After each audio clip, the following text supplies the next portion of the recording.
तर आपण ही घेतलेली आहे मुगाची डाळ, ज्याला मिक्सरमधून बारीक करून घेतलेली आहे. अख्खं जिरं जाईल आहे त्यात, चवीसाठी कोथिंबीर,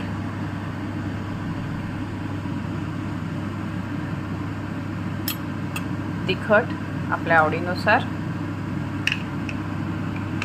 हळद आणि छान रंग येतो.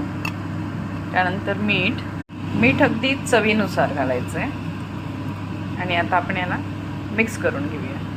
मिश्रणामध्ये थोडं पाणी घालून याची कन्सिस्टन्सी आपण मेंटेन करून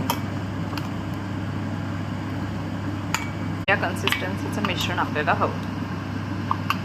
आपण इथे पॅन तापत ठेवलेली आहे, गरम झालेली आहे.